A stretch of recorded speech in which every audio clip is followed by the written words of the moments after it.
Meu nome é Leonardo. Isso aconteceu comigo há 2 anos, enquanto estava acampando com meus 2 melhores amigos, Carlo e Gabriele. Naquele fim de semana, decidimos explorar uma nova área na floresta que tínhamos encontrado online. Quando chegamos, Carlo começou a montar as barracas, porque ele era o mais rápido, enquanto eu e Gabriele procurávamos lenha na floresta. Em seguida, fomos procurar algo interessante no lago próximo. Lá, vimos um homem sentado em um tronco. Quando ele nos viu, ele se levantou e começou a agitar sua vara de pescar, quase como se estivesse apenas imitando o melhor que podia. Que tipo de peixe você pega nessas águas? Eu perguntei a ele apenas para puxar papo. O de sempre, sabe? Nada de especial. Ele respondeu com gotas de suor escorrendo pela testa. Então eu percebi que ele estava apenas pescando com mosca, mas não estava jogando a linha e estava vestindo com roupas normais, sem botas. Contei para meus amigos e todos rimos. Mas o homem nos ouviu e se olhou para a gente parecendo nervoso. Comecei a caminhar ao redor do lago, à procura de cogumelos nas árvores próximas. Depois de um tempo, vi um pedaço de pano xadrez ligeiramente escondido atrás de alguns arbustos. Mas, olhando mais de perto, notei marcas de arrastamento indo da água para as árvores. E percebi que aquele era o torso do que parecia ser um homem morto. Corri para os meus amigos freneticamente, contando o que eu tinha visto, enquanto eles me olhavam em estado de choque, apontando para o pescador, que disse: "Agora vocês já viram demais." Seu sorriso era frio e perturbador. Ele puxou a camisa e vimos que tinha uma arma e uma faca. Corremos a toda velocidade para a floresta, quando o homem começou a gritar para a gente. E, bem, sentimos um golpe no ar. O som foi ensurdecedor. Ele estava atirando em nós. Uma bala atingiu minha perna e eu caí atrás de meus amigos. Eles correram de volta e conseguiram me puxar, enquanto o homem estava nos alcançando. Carlo atirou uma pedra grande nele, acertando no peito e fazendo ele largar a arma. Nós nos escondemos nas árvores. E o homem passou por nós gritando e andando loucamente. Quando vimos ele ir embora, fomos na direção oposta, nos escondendo entre as árvores. Chegamos ao nosso acampamento e Carlo entrou em sua barraca.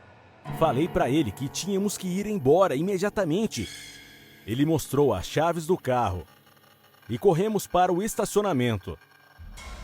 Entramos no carro e rapidamente comecei a destravar o alarme.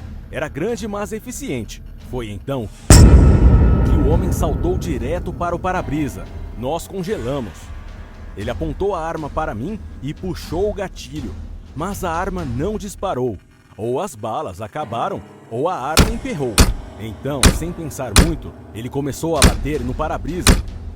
Comecei a respirar novamente. Saímos correndo de lá com o homem ainda agarrado ao para-brisa. Eu freei forte e mandei ele voando para longe. Nos afastamos de lá chocados e incrédulos com o que tinha acontecido. Fomos para o hospital e ligamos para a polícia. Aquele cara nunca foi pego. Mas quantos outros criminosos ainda podem haver naquela bela floresta?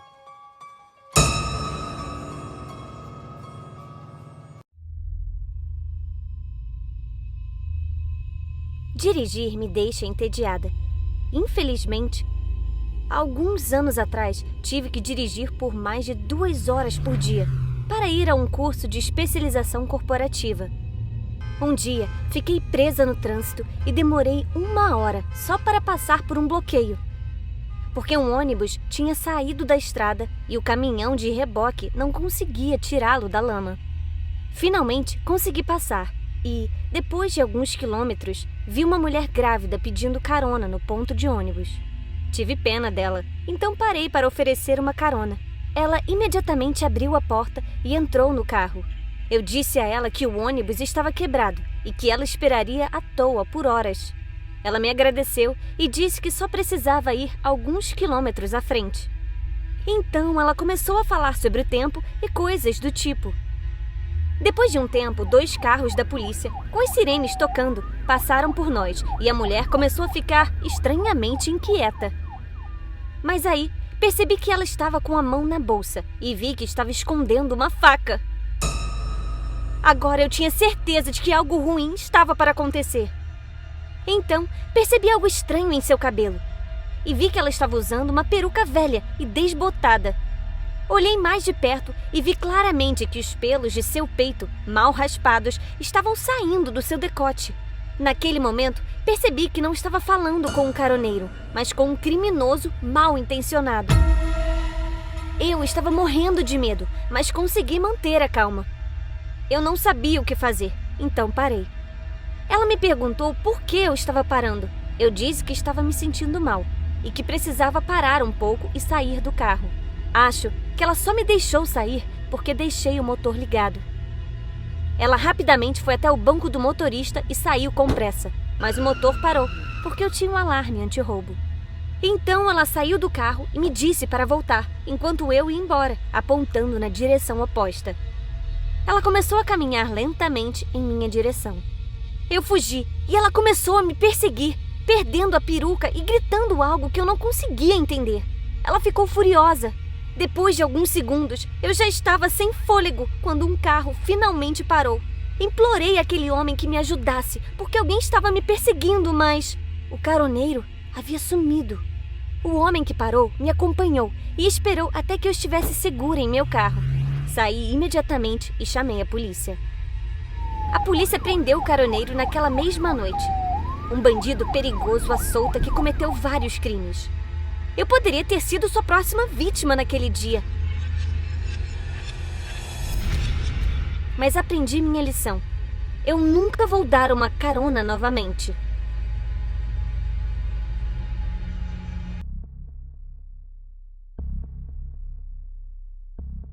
Isso aconteceu comigo há alguns anos. Enquanto dirigia na rodovia 80, voltando de Denver, depois de visitar meus pais em Iowa. Era 1h da manhã, quando começou a chover e percebi que estava quase sem gasolina. Eu já tinha perdido as esperanças quando vi uma placa de posto de gasolina 10 quilômetros à frente. Mas quando cheguei lá, vi um lugar escuro e inquietante, cheio de carros destroçados e lixo. Era um daqueles postos de gasolina de família. Eu estava com medo, mas não tinha escolha naquele momento. Assim que parei, um homem correu até mim na chuva. Pedi a ele que enchesse o tanque, entreguei meu cartão de crédito e fui ao banheiro. Depois saí e corri para o meu carro, mas o homem gritou para eu voltar porque meu cartão tinha sido negado. Quando entrei no escritório, o homem chega perto de mim e me entrega o cartão de crédito. E então ele agarra meu braço e sussurra no meu ouvido. Tenho que te falar uma coisa. Dei um tapa nele e gritei. O que você quer? Me deixe em paz, seu velho. Eu fugi, enquanto o homem gritava para eu esperar. Eu entrei no meu carro e saí, enquanto o homem acenava e gritava atrás do meu carro. Eu não estava com raiva. Me senti aliviada por estar na estrada novamente. Liguei o rádio e comecei a relaxar. Quando, de repente, senti uma pontada no flanco e uma voz que dizia: se você fizer o que eu mandar, nada de ruim vai acontecer com você. Olhei pelo retrovisor e vi um homem desfigurado no banco de trás. Posso parecer uma garota forte, mas tenho medo até da minha própria sombra. Não conseguia falar e fiquei paralisada. Literalmente, não conseguia mexer os braços e o carro começou a derrapar. Tentei redirecionar, mas com a estrada molhada e escorregadia, bati em um poste de luz. Perdi os sentidos. Mais tarde, quando recuperei a consciência, foi a polícia e a equipe médica que cuidaram de mim. O homem no banco de trás tinha sumido. Contei à polícia sobre o homem desfigurado e percebi que o velho do posto de gasolina só estava tentando me ajudar. Meu carro bateu naquela noite, mas me considero sortuda. Não consigo imaginar o que poderia ter acontecido comigo se tivesse sido diferente.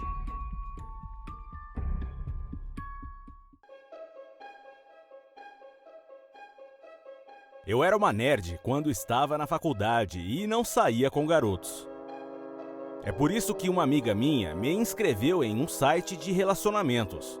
Embora eu nunca tenha gostado da ideia, porque você nunca sabe quem pode encontrar na internet.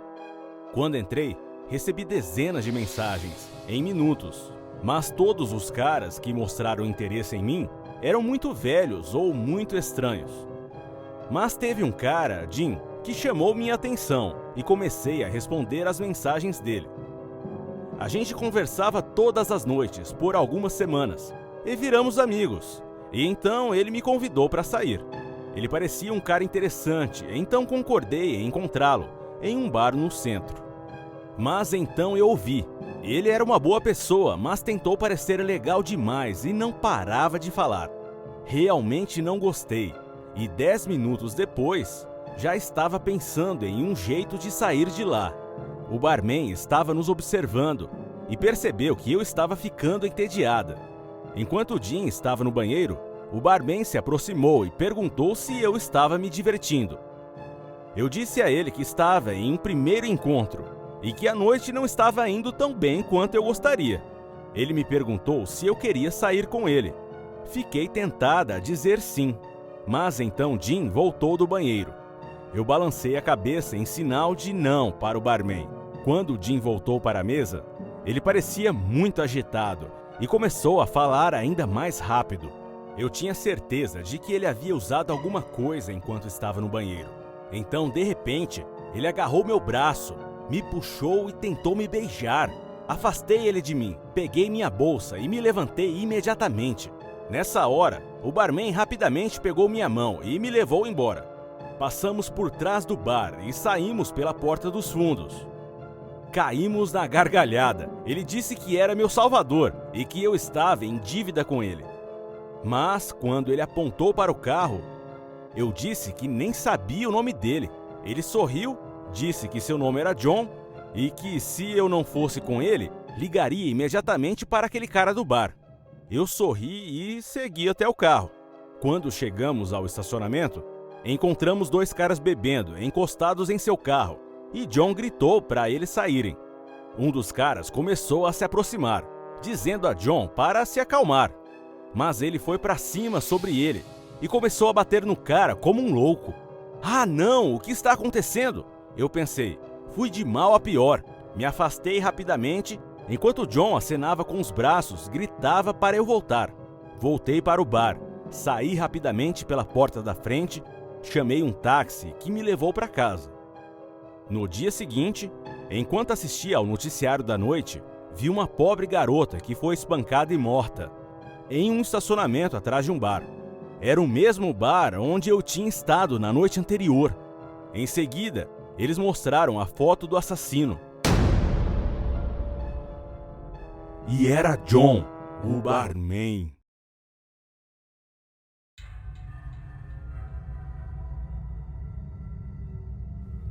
Quando eu estava no meu primeiro ano de faculdade, concordei em cuidar da casa do melhor amigo de minha mãe enquanto ele estivesse fora em uma longa viagem. Foi uma espécie de emergência, porque a menina que cuidava da casa tinha saído na véspera, sem avisar. Eu via isso como uma forma de ganhar algum dinheiro, e não me importava em passar algumas noites em uma casa grande comendo fast food, com PlayStation e TV a cabo. Ao pôr do sol, verifiquei todas as portas e janelas, ativei o alarme e liguei para o proprietário para garantir que estava tudo bem. Mais tarde naquela noite, eu estava assistindo a um filme, quando ouvi um barulho estranho vindo do jardim. Fiquei tranquila porque aquela casa parecia uma fortaleza. Eu ouvi de novo. Então, pausei o filme e fui dar uma olhada, mas só encontrei um grupo de gatos brigando. Quando voltei para a sala, vi que a porta do andar superior estava aberta. Eu tinha deixado aquela porta fechada, tinha certeza, e não queria sujar o resto da casa e depois ter que limpar. Aí, ouvi aquele barulho estranho de novo, mas vinha de dentro da casa. Fiquei com medo. Comecei a procurar meu celular e lembrei que tinha deixado na cozinha. Então eu senti uma presença atrás de mim. Me virei e vi um homem com uma corda nas mãos caminhando em minha direção. Pulei de medo e deixei cair meu celular. Peguei um vaso da mesa e esmaguei na cabeça do homem. Isso me deu alguns segundos para que eu pudesse correr para a próxima sala e fechar a porta atrás de mim. O homem rapidamente me alcançou e começou a gritar e socar a porta. Gritei: "O que você quer de mim? Me deixe em paz!" Ele parou e disse: "Eu vou voltar para te pegar." Eu podia ouvir minha respiração, cada vez mais pesada. Mas então eu percebi que não era minha respiração que eu sentia. Eu me virei e vi uma garota amarrada ao aquecedor. Eu me aproximei. Ela mal abriu os olhos e tentou dizer algo. Olhamos uma para a outra por alguns momentos em silêncio. As batidas na porta começaram de novo, muito mais fortes que antes. Ele estava usando alguma coisa mais pesada. A janela estava fechada eletronicamente, mas ainda era muito pequena para eu conseguir passar. Olhei em volta e encontrei um isqueiro e comecei a queimar um pedaço de papel. Coloquei a chama sob o detector de fumaça. O alarme de incêndio disparou. As batidas na porta pararam.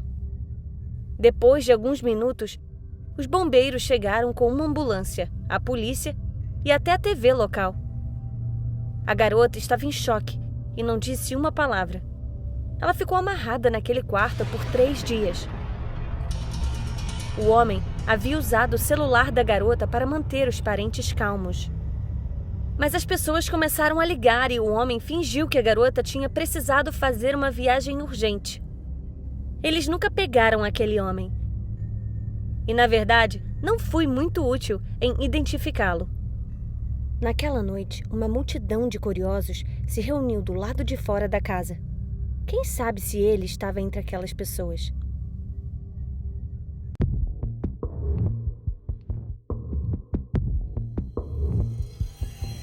Já faz tempo que fico em casa e não tenho vontade de sair.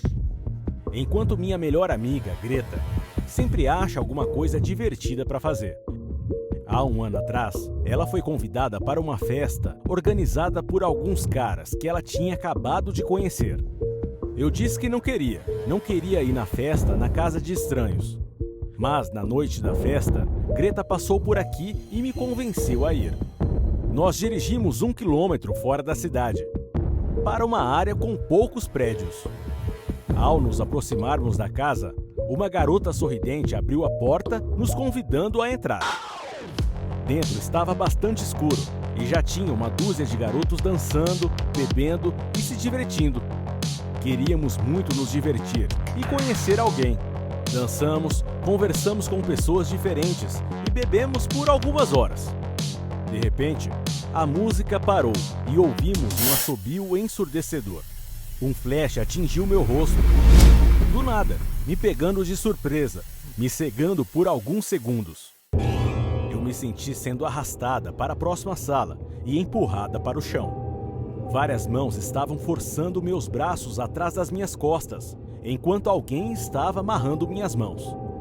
Abri bem os olhos, aterrorizada. Olhei em volta e percebi dezenas de velas acesas. E o grande círculo no chão, onde me fizeram ajoelhar. Eu me virei e vi Greta na mesma posição. Ao longo do teto, as palavras Malum Vinha. Greta estava chorando e eu sabia que ela se sentia culpada por me levar lá. Nessa hora, haviam apenas 2 pessoas na sala, vestidas com longas túnicas vermelhas. Um deles abriu a túnica, mostrando o peito cheio de estranhos símbolos. Depois, desembainhou um grande facão, com incisões na lâmina. Enquanto outro garoto segurava um tipo de alicate rudimentar. O rapaz ergueu o facão acima da cabeça, sussurrando alguma coisa. Mas o outro sinalizou para ele esperar, para depois se afastar. O outro cara entrou na sala e disse algo para o menino com o facão, antes de olhar para a gente de forma ameaçadora e fugir. Em seguida, o cara com o facão saiu da sala e ficamos sozinhas. Assim que saiu, Greta pegou um pedaço de garrafa do chão, deslizou atrás de mim e rapidamente conseguiu cortar a corda em meus pulsos. Eu me libertei e imediatamente comecei a cortar as cordas de Greta, mas minhas mãos tremiam. Eu ouvi a música novamente e sabia que eles voltariam logo. Assim que soltei Greta, corremos para a porta da frente, que estava fechada. Eu estava mexendo nos cadeados, quando ouço um grito assustador vindo do quarto ao lado. Finalmente, abri a porta e saímos correndo. Estávamos tão apavoradas que começamos a correr pela estrada principal que ia para a cidade. Ao ouvir o barulho dos motores dos carros que se aproximavam, Greta gritou para eu continuar correndo e pedir ajuda, enquanto ela se afastava em direção ao mato. Corri com a força do desespero e o desejo de que aquelas pessoas fossem capturadas. Felizmente, encontrei refúgio em uma casa um pouco mais adiante. A polícia demorou algumas horas para encontrar Greta naquele bosque, mas além do nosso carro e de muita confusão, a polícia não encontrou nada útil e nenhum desses caras foi encontrado. Ainda hoje estremeço só de pensar no que poderia ter acontecido com a gente naquela casa se... Quem sabe? Mas uma coisa é certa, nunca mais volto em uma festa organizada por estranhos.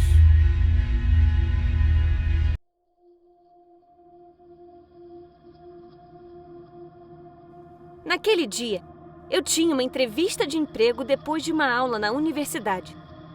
Aquela era uma boa oportunidade para mim e eu não podia me atrasar.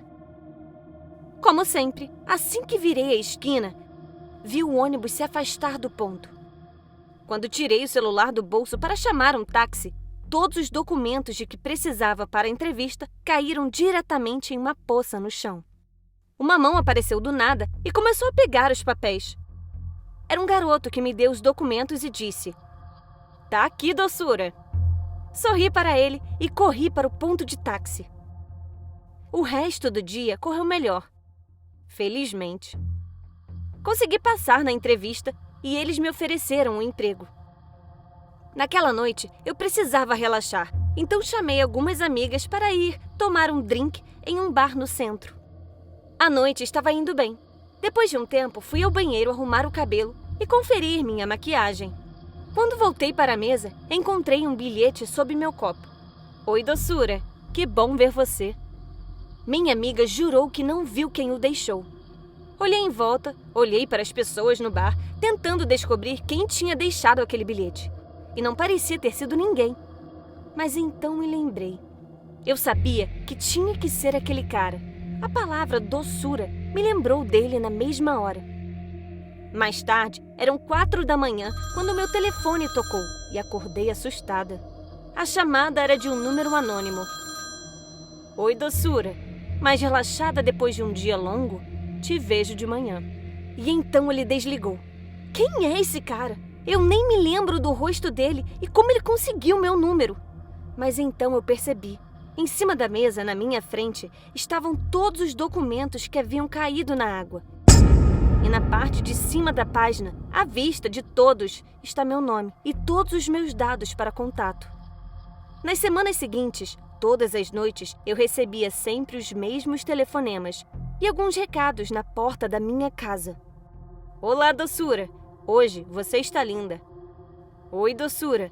Nós somos feitos um para o outro." "Oi, doçura. Em breve você será minha. Mal posso esperar." Comecei a me preocupar seriamente e pedi a uma amiga para dormir comigo. Realmente não sabia o que esperar daquele cara. E desde que a minha amiga ficou comigo, não recebi mais ligações ou mensagens. Algumas semanas depois, já era tarde. Eu tinha acabado de terminar meu último turno antes das férias de verão. Saí do escritório pouco depois das 11 e fui para a estação. A rua estava tranquila, com poucas pessoas. Depois de um tempo, ouvi passos atrás de mim e notei um homem se aproximando. Ele tinha um capuz e eu não conseguia ver seu rosto, mas senti que ele era o cara que estava me incomodando. Ele começou a acelerar seu ritmo e eu senti ele se aproximando cada vez mais, bem atrás de mim. Acenei para chamar a atenção de um carro que passava, mas as pessoas no carro me cumprimentavam sem parar. Um puxão rápido no braço me puxou de volta, me girando. Ele se aproximava, sussurrando alguma coisa. Eu estava paralisada e não conseguia falar, quando outra pessoa apareceu das sombras e começou a socar o cara, jogando ele no chão. Eu estava chorando e comecei a agradecer aquele homem por me ajudar.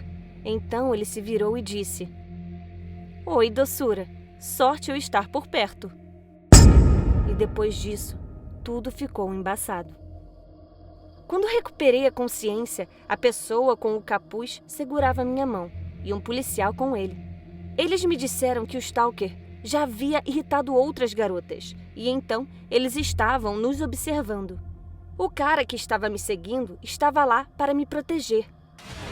Eles vasculharam a casa daquele cara e encontraram muitos objetos pessoais femininos e uma cama com algemas e correias, aparentemente esperando por sua próxima vítima. Eu.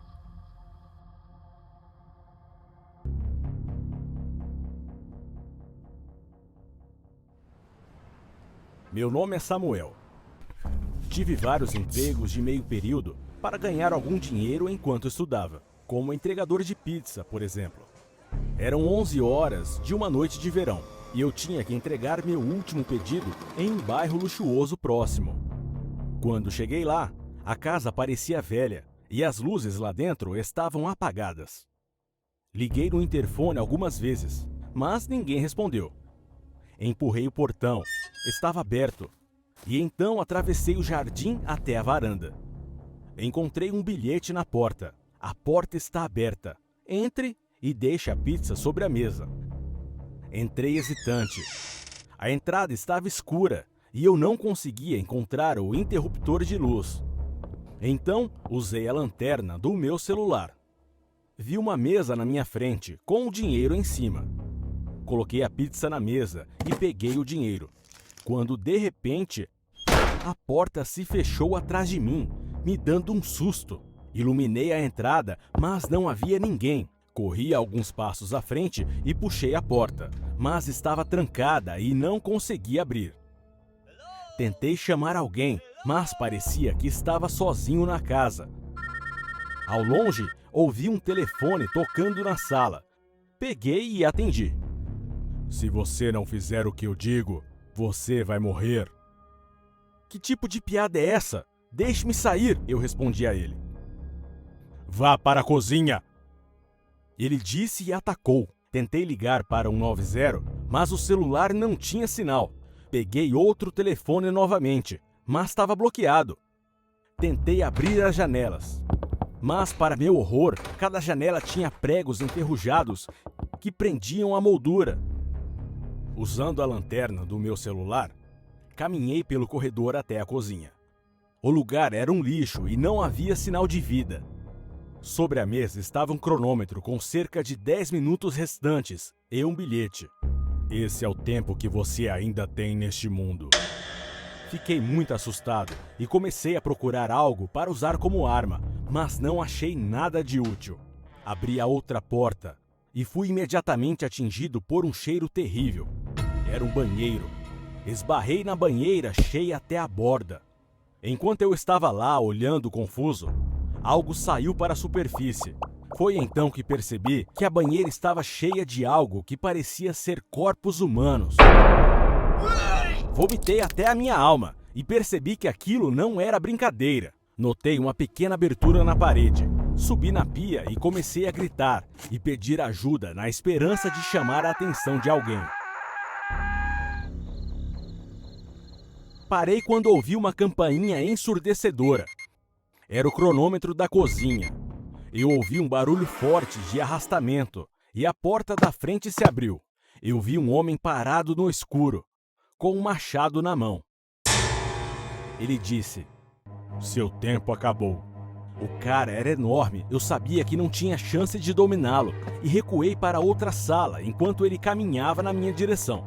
Eu entrei em uma sala cheia de lixo e comecei a jogar qualquer coisa nele, qualquer coisa que eu pudesse pegar. Eu acertei ele bem na cabeça, com uma lâmpada. Ele fechou os olhos e parou por um momento. Então ele continuou a avançar com um sorriso. Finalmente ele me encurralou, respirou fundo e levantou o machado. Sem pensar, peguei um pedaço de vidro e bati na bochecha dele. Quando ele recuou, deslizei por baixo dos braços dele e corri para a entrada. A porta estava aberta, então saí e corri para minha moto. Eu corri o mais rápido que pude, sem nem olhar para trás, com medo de vê-lo atrás de mim. Quando a polícia chegou, o homem tinha desaparecido. Aparentemente, aquela casa estava fechada ao público nos últimos 20 anos. E alguém estava usando a casa para atrair pessoas e usá-las para seu próprio prazer. Graças a Deus, consegui escapar daquele lugar antes que ele pudesse me fatiar como um pedaço de pizza.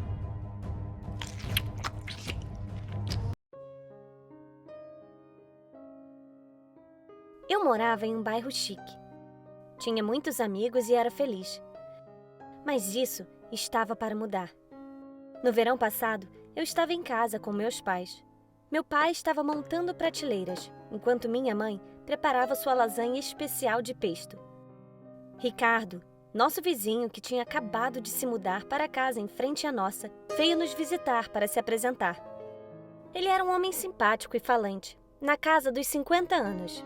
Ele disse que trabalhava em algum tipo de agência de investimentos e parecia ser de confiança.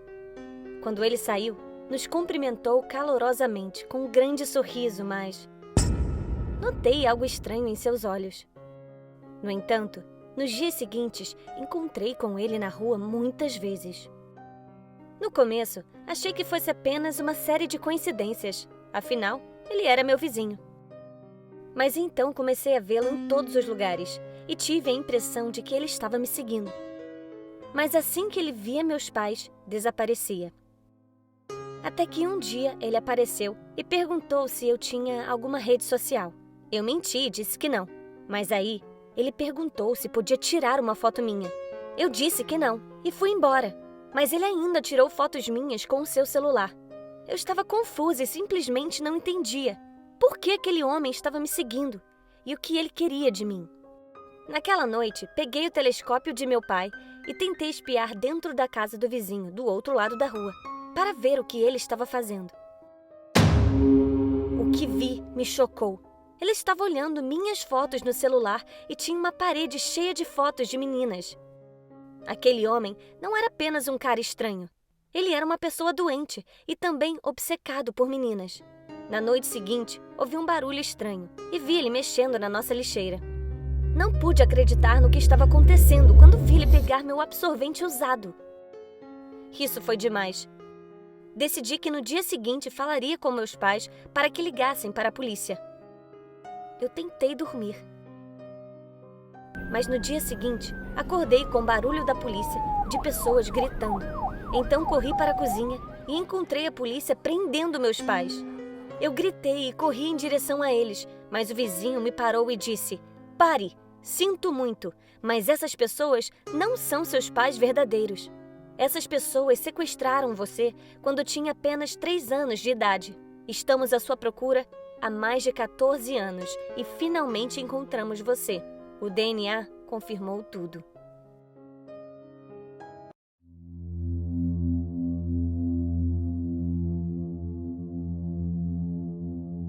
Eu gostava de todos os meus professores no ensino médio. Bem, quase todos. Tinha um professor de matemática que era muito chato. A aula dele dava sono e mal podíamos esperar que terminasse. Um dia, numa terça-feira de manhã, e no horário da aula de matemática, um estranho entrou na sala no lugar do professor. Ele disse que seu nome era Brooks e substituiria o professor de matemática por algumas semanas. Ele começou a escrever algumas equações no quadro negro que já havíamos aprendido no ano anterior. Eu disse isso para ele, que ficou muito bravo e me disse para calar a boca, olhando para todos de maneira bem séria. Ele era um pouco cômico, vestindo um terno xadrez velho, e tinha vários tiques nervosos. E quando colocou o giz e o apagador nos bolsos, todo mundo riu. Ele bateu os punhos na mesa e ficou roxo de raiva. Então ele me encarou como se eu fosse a única que estivesse rindo. Essa foi uma péssima primeira impressão, e ele sempre me encarava quando falava com a turma. Alguns dias depois, eu estava fazendo algumas práticas no laboratório de química. Naquela noite, eu tinha combinado de ir a uma festa com a minha amiga Nicole, que saiu junto com os outros estudantes quando o sinal tocou. Decidi ficar mais um pouco, porque eu tinha que pegar umas anotações no meu armário para a aula da semana seguinte, e acabei ficando para arrumar a bagunça que estava ali dentro. Foi então que eu fechei o armário e eu vi o Sr. Brooks parado atrás da porta do armário. Eu disse oi para ele e tentei sair, mas ele parou na minha frente sorrindo. Eu tentei ir para o lado, mas ele se moveu para bloquear o caminho, de novo e de novo. Questionei-o, mas continuou ali, me encarando. Foi quando peguei meu celular para ligar para minha amiga. Mas ele agarrou meu braço e me fez jogar tudo no chão. Eu me virei e corri de volta para o laboratório de química e ele gritou: "Quem está rindo agora?" Eu gritei por ajuda, mas já estava tarde e não havia mais ninguém na escola, e Brooks sabia disso. Corri ao corredor das mesas para frente e para trás, enquanto ele me perseguia freneticamente. Ele começou a jogar coisas no chão para bloquear meu caminho. Ele finalmente conseguiu me encurralar contra a parede. Ele agarrou meus braços com força e, com uma insanidade nos olhos, ele me disse: "Agora, vou te ensinar a ter boas maneiras." Mas naquele momento, minha amiga e 2 seguranças entraram pela porta. Quando o Sr. Brooks os viu, ele se recompôs, fingindo que nada havia acontecido. Mas um guarda gritou para ele se afastar de mim e mandou que os acompanhasse. Minha amiga me contou que me ouviu gritando depois que ela atendeu meu telefonema e percebeu que eu estava em perigo. O professor já havia sido expulso de 2 escolas particulares no passado por maltratar estudantes, mas não foi indiciado por falta de provas. Mas dessa vez havia testemunhas. E é por isso que o Sr. Brooks nunca mais vai ensinar nada em outra escola.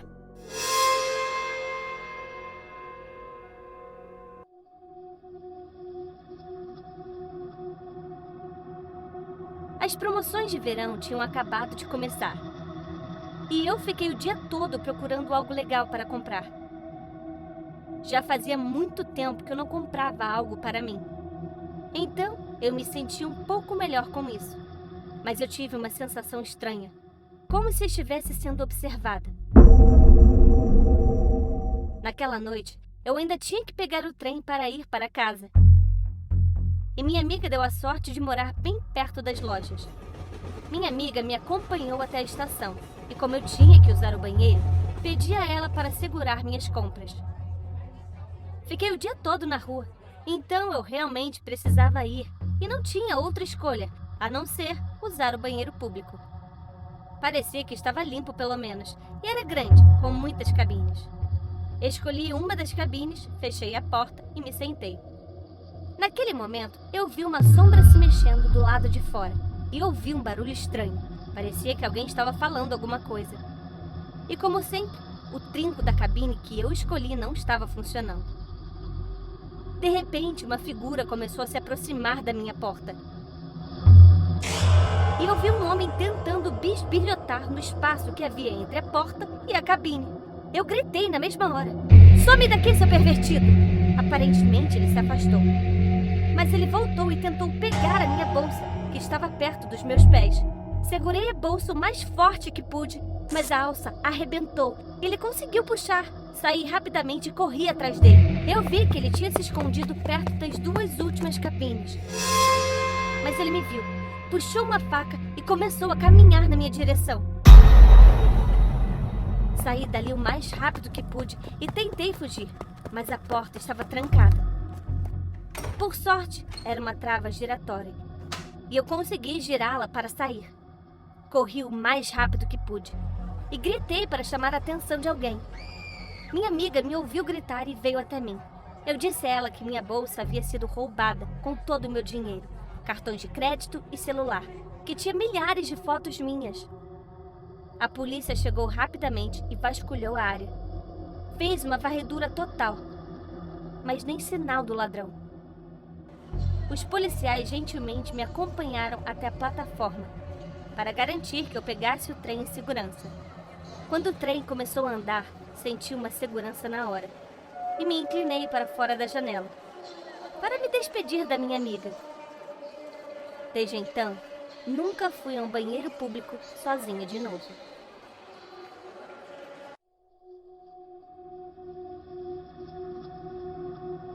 Eu gosto de desenhar. E como muitas pessoas sempre quiseram ver minha arte, achei que me promover por meio de uma rede social era uma boa ideia. As coisas iam bem, até que eu comecei a ganhar reconhecimento na internet. Foi aí que meus problemas começaram. Comecei a receber muitas mensagens e curtidas dos poucos fãs que eu consegui conquistar. Mas tinha um cara que tinha uma vibe muito estranha e falava comigo de uma maneira muito possessiva. Eu o agradeci pelos elogios, mas parece que isso só piorou a situação. Até que eu chamei a atenção dele por causa desse comportamento estranho e disse que não falaria mais com ele caso não parasse. Logo depois, várias pessoas vieram me alertar que viram umas versões horríveis dos meus desenhos. Ele estava transformando minha arte em coisas absurdas, com símbolos e cortes por toda parte. Algumas delas embrulharam meu estômago e rapidamente bloqueei aquele cara esquisito, embora ele já tivesse parado de falar comigo. Depois de algumas semanas, recebi algumas ofertas de encomenda para minha arte e também fui convidada a participar de uma entrevista em um estúdio de arte bem famoso no centro da cidade. Alguns dias depois, saí de casa por volta das 18 horas e fui para o estúdio de arte, que ficava a cerca de 20 minutos a pé da minha casa. Não era o que eu esperava. Aquilo parecia um home office. Mas as placas pareciam ser oficiais. Então eu bati na porta e um homem de aparência comum me atendeu. Subimos até o primeiro andar, que era onde ele disse que ficava seu escritório, e nos sentamos à sua mesa. Eu dei alguns dos meus desenhos para ele analisar e ele me passou uma pasta com seus próprios trabalhos. Mas, para minha infelicidade, quando abri a pasta, eu vi as mesmas imagens nojentas que tinha visto na internet. Eu pulei para trás do meu assento em pânico. Ele olhou para cima, com as mãos ainda na mesa, e falou com um sorriso ameaçador. Logo, logo, você também vai fazer parte da minha coleção de arte. Então eu percebi que ele estava com uma gilete na mão. Eu corri para fora da sala, mas ele me jogou no chão e eu caí perto da escada. Nós dois lutamos e acabamos rolando a escada abaixo. Ele bateu a cabeça com força e ficou atordoado no chão. Me levantei e abri a porta. Mas ele agarrou minha perna e me puxou de volta.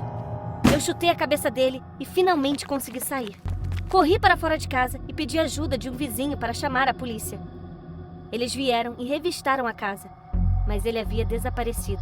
Eles me disseram que a casa deveria estar vazia, já que o proprietário anterior havia falecido recentemente. Já se passou 1 ano, mas eu ainda vivo com medo todos os dias, já que aquele esquisitão deve estar me seguindo em alguma rede social, se escondendo atrás de um perfil anônimo.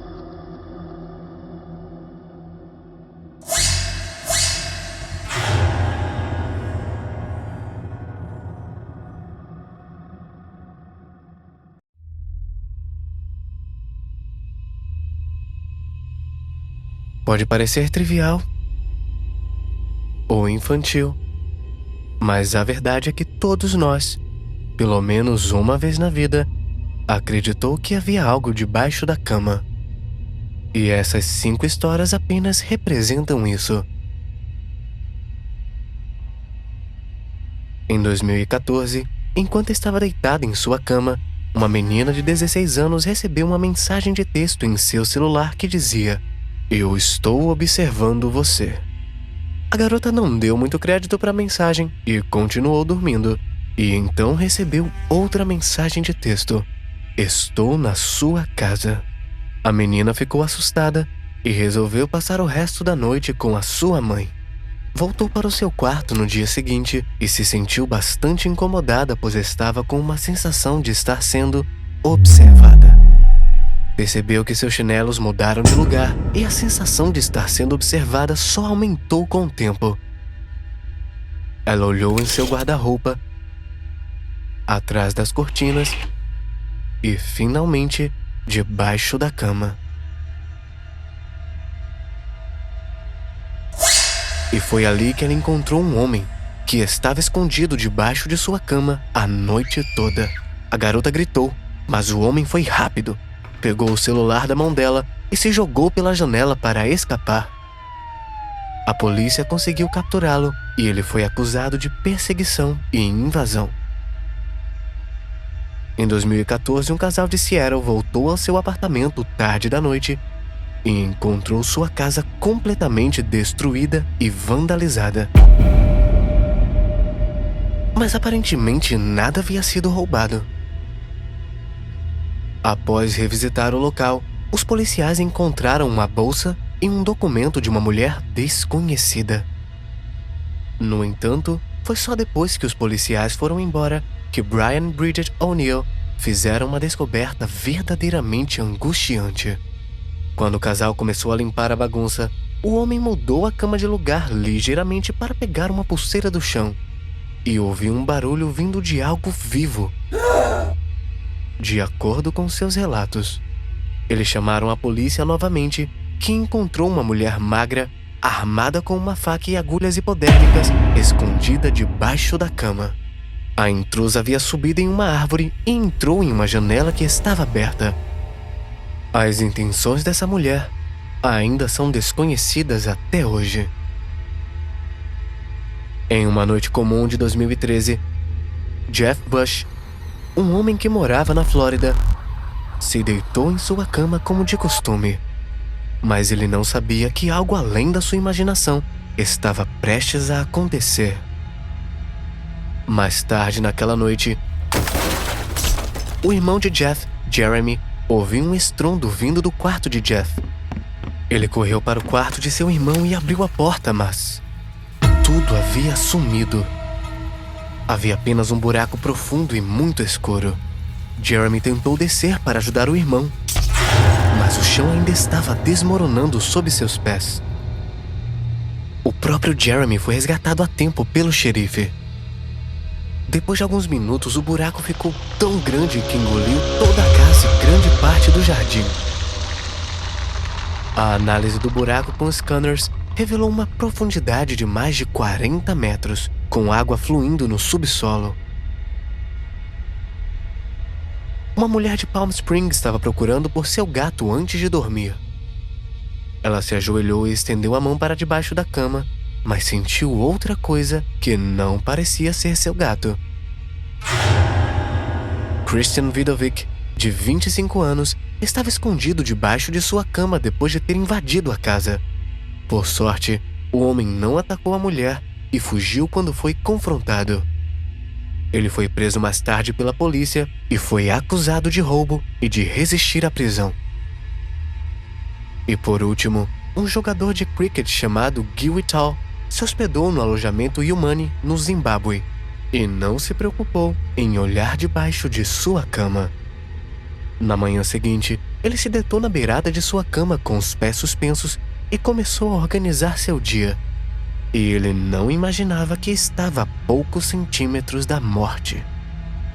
Ele só foi alertado sobre o perigo quando ouviu os gritos de uma empregada que ficou aterrorizada enquanto estava tomando seu café da manhã na cozinha.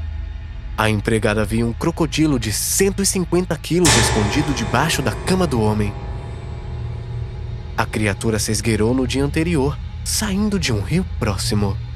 O que realmente assusta sobre esse episódio é o fato que o Whitall estava descalço a poucos centímetros das mandíbulas do crocodilo.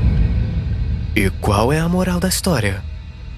Meus amigos, eu só peço para que sempre olhem o que tem debaixo de sua cama antes de dormir.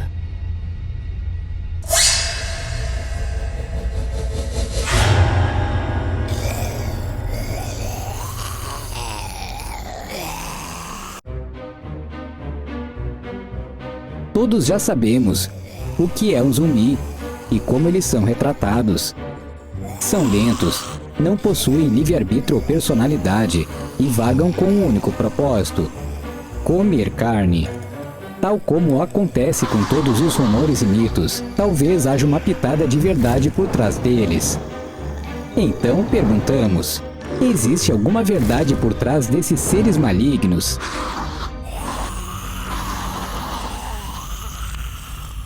Nosso primeiro relato começa com Taitiano Clavius Narcisse, de 40 anos, que foi internado com febre no Hospital Schweitzer, operado por uma equipe de médicos dos Estados Unidos no Haiti em 30 de abril de 1962.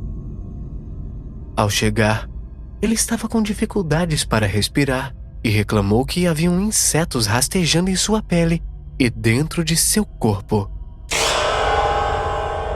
Os médicos não conseguiram encontrar uma explicação para seus sintomas.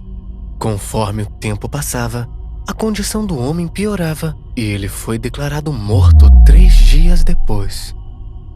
Após passar 24 horas em uma câmara frigorífica, eles organizaram um enterro rápido no cemitério local para evitar uma repercussão negativa da comunidade. 16 anos depois, um homem apareceu na cidade quase irreconhecível e gravemente desnutrido.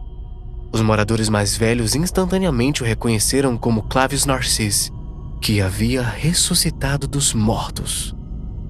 Segundo ele, ao ser declarado morto e posteriormente enterrado, ficou paralisado e estava completamente consciente o tempo todo. Ele estava preso em um pesadelo eterno. Um Bokor, uma espécie de xamã, o retirou de seu túmulo, isolou-o em um lugar desconhecido e deu-lhe uma pasta, possivelmente feita de uma planta local, a datura, que é frequentemente usada em vários rituais. Dizem que uma certa dose da planta pode causar perda de memória, alucinações e raiva. O Bokor o manteve em cativeiro, em um estado de sono catatônico, forçando-o a trabalhar ao lado de muitos outros em uma plantação de açúcar. Quando Bokor finalmente morreu, e consequentemente as doses regulares do alucinógeno foram suspensas, ele gradualmente recuperou sua sanidade e voltou para casa, 16 anos depois de ser declarado morto. Em 1997, a revista médica britânica The Lancet descreveu 3 casos confirmados e separados de sintomas semelhantes a zumbis.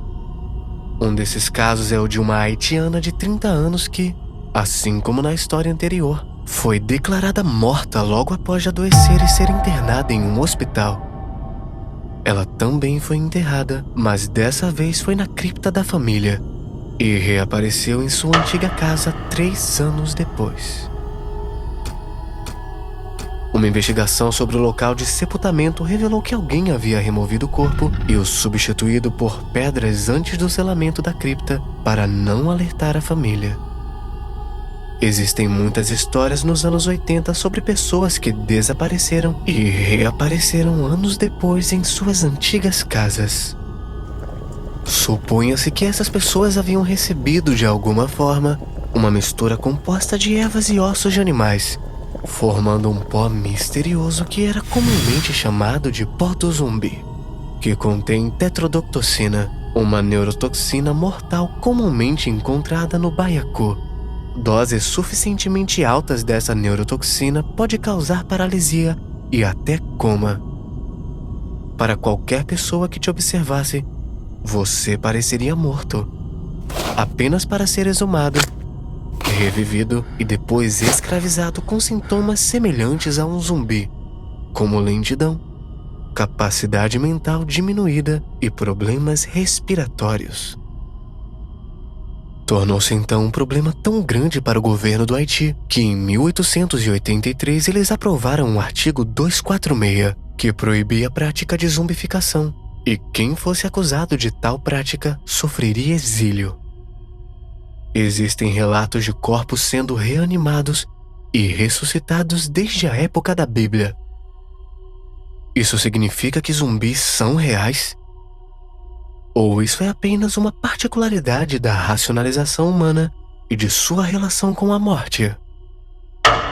Deixaremos você responder essa pergunta.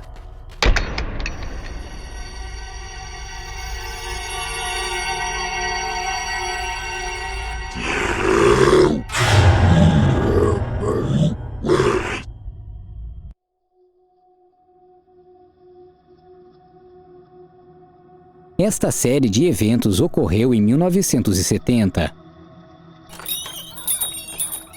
Tudo começou quando uma mulher de Connecticut comprou uma boneca de pano velha para dar de presente à sua filha, Donna. Donna, que estava cursando a faculdade na época, ficou feliz com o presente porque ele a lembrava de sua infância. Ela mantinha a boneca em sua cama, no quarto que dividia com sua amiga Andy, em um dormitório estudantil.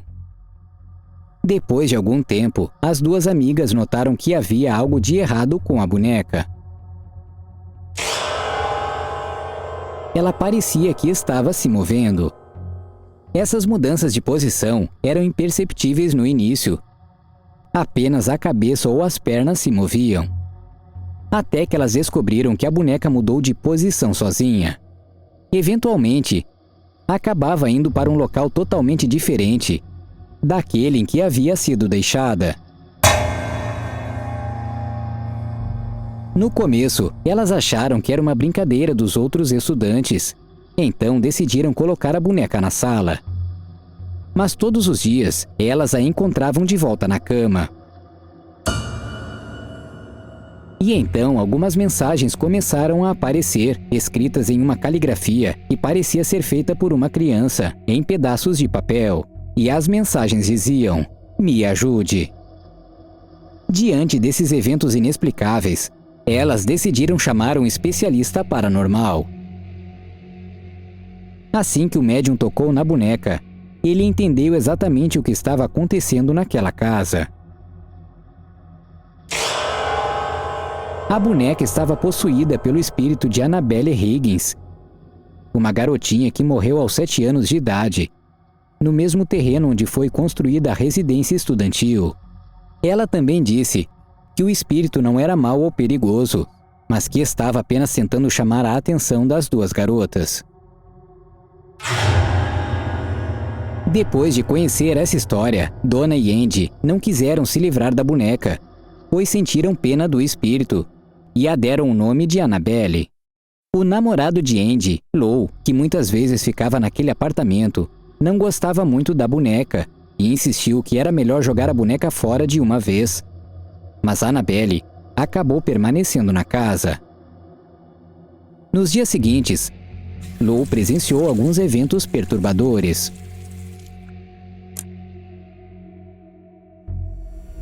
Durante a noite, sentiu que estava sufocando e jurou que viu a boneca tentando estrangulá-lo enquanto dormia. Alguns dias depois, Lou acordou gritando de dor com cortes em todo o seu braço enquanto dormia sozinho em seu quarto. Foi nesse momento que as meninas perceberam que não estavam lidando com o espírito de uma garotinha. Aquilo era um demônio. Eles chamaram Edward e Lorraine Warren, 2 conhecidos investigadores paranormais e demonologistas, e levaram a boneca embora. A boneca foi posteriormente classificada como um objeto possuído por demônios e foi colocada em uma caixa de vidro no Museu Oculto em Monroe, Connecticut, onde ainda está localizada até hoje. Há uma regra que deve ser seguida à risca sobre isso. Para não despertar o espírito, ninguém pode ser muito amigável com Annabelle, e você não deve olhar nos olhos da boneca por muito tempo. Ou aquilo que você menos deseja pode acontecer com você.